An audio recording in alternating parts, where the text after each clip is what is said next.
Once upon a time, there were 3 creatures. Firstly, there was Miss Mormon.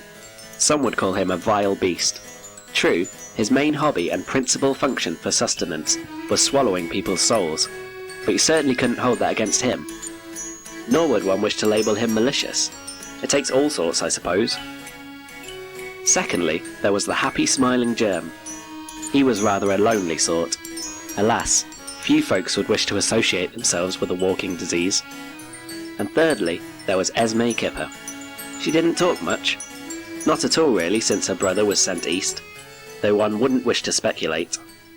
This is a tale about them.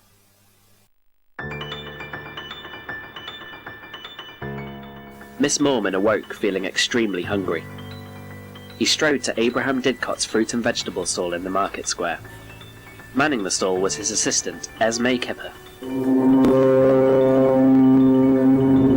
He said, which roughly translates as, "May I have 2 sweet grenadines, a large flavour crest peach, and an assortment of Hawaiian papayas, please, preferably with lilies and ginger?"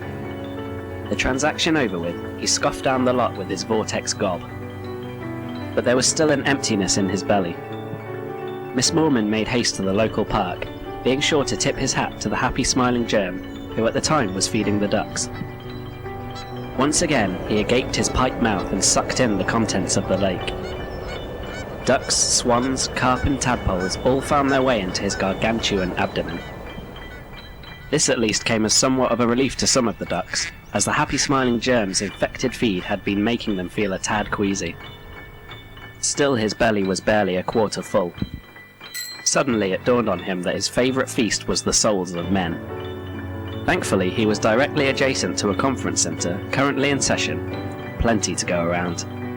He went into the conference centre and came out of the conference centre. Yet still his tummy rumbled with dissatisfaction. Apparently marketing committees provide little immaterial nourishment. Joke. Utterly disparaged, he proceeded to prostrate himself upon the ground below. It was then that a kindly local general practitioner named Dr. Malcolm Practice approached in the hope of providing some sort of salubrious counsel. "Is something the matter, my dear chap?" inquired the doctor. Which is generally interpreted as meaning, "Oh doctor, I am so achingly peckish, but nothing will fill this void. I need good souls." "Well, my dear boy, you're in luck. It just so happens that the general hospital where I ply my trade, there is little if anything besides goodwill and the desire to abet those in need, and by an astonishing coincidence, there is also a benefit concert being held this afternoon in Ward 39, featuring some of the finest soul performances of all time, including none other than the late James Brown, Otis Redding, Sly the Family Stone, and of course, Etta James." Hot on this information, Miss Mormon legged it like the clappers to the general hospital. He stood by the gates so that the grounds were entirely within his view. Took a huge deep breath that shattered car windows, and then roared his maelstrom esophagus, sucking in all the decent and benevolent spirits. Needless to say, his distended gut was a sight to warm to. Well put.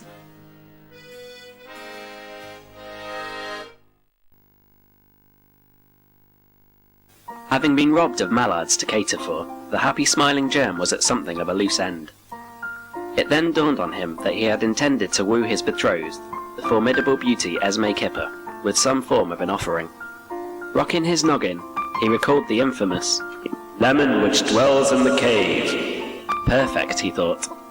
So twirling the propeller on his head, and not before yelling, "Contact!" he flew off to the top of Breeden Hill. Once there, he located the cave which few dared to enter. Taking a deep breath, he ventured forth forever with Esme Kipper's soothing countenance adorning his thoughts and driving his actions. The cave was very dark. The cave was very quiet. The cave was very cold. The cave was very damp.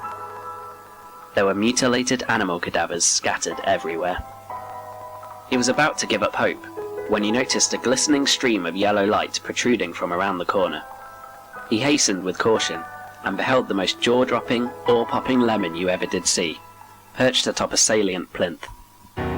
Suddenly the ground rumbled, and several demonic, jumbo-sized flowers blossomed from the earth which surrounded the lemon.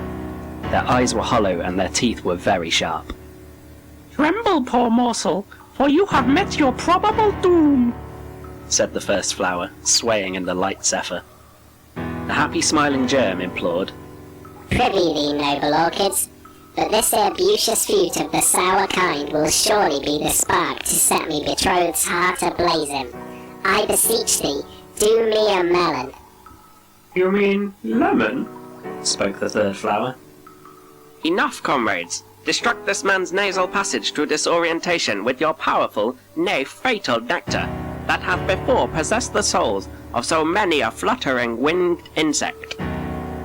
"Aye, it be so," cried the second flower. "Animophilous plants, distribute!" After which they wafted their deadly poison pollen in his general direction. How foolish they were, friends, unknowing of the happy smiling germ's niggling hay fever.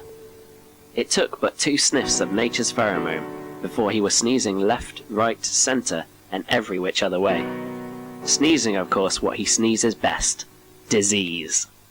Within seconds the flowers screamed their last, bit the bucket, and wilted to a shadow of their former selves. With that, a happy smiling germ awayed with the precious lemon in tow to the market square.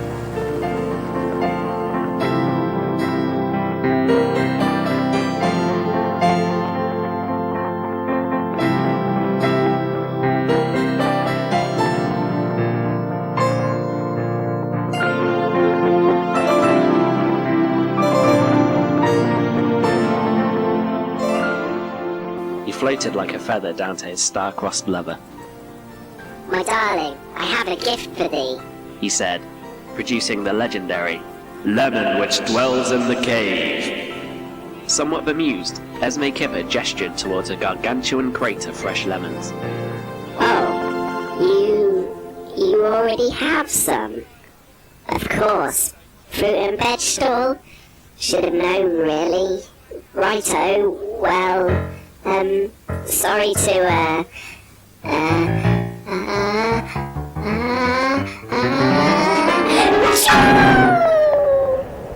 A gale-force gust blew from his nostrils, knocking Esme and her stall for 6.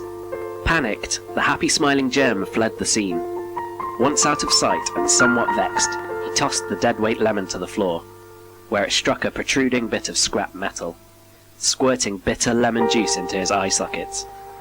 After staggering for a few seconds, he was run over by a bus.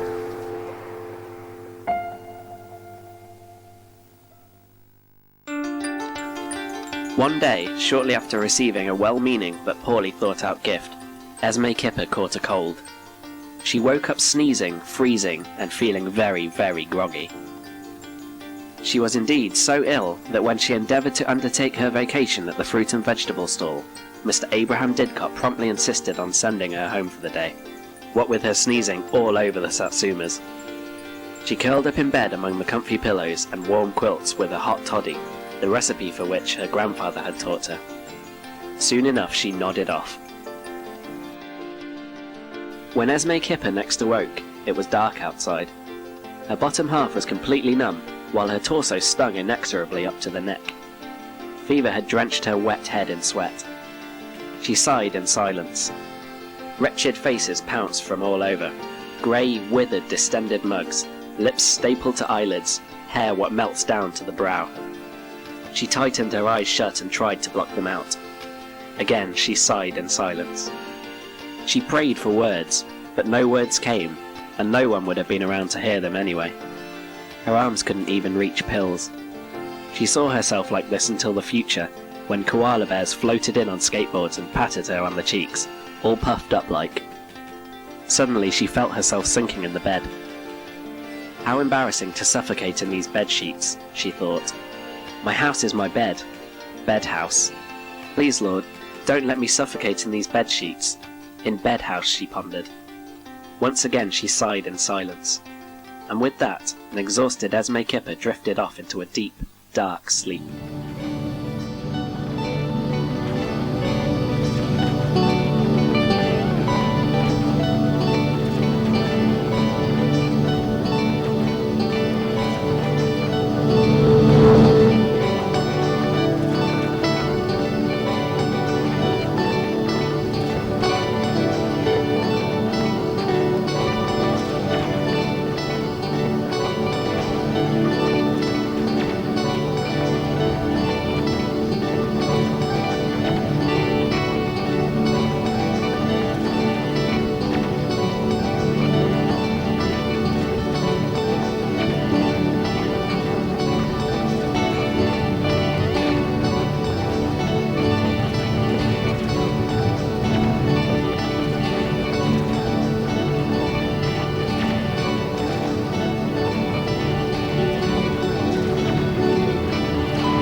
Esme Kipper woke up.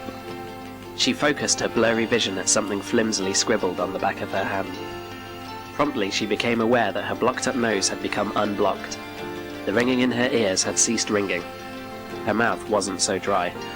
The searing heat beneath her cheeks now felt like a tepid breeze, lightly brushing over her face, and her spinny head had gotten linear. All in all, Esme Kipper was feeling much better. And she smiled, happy for the first time in ages.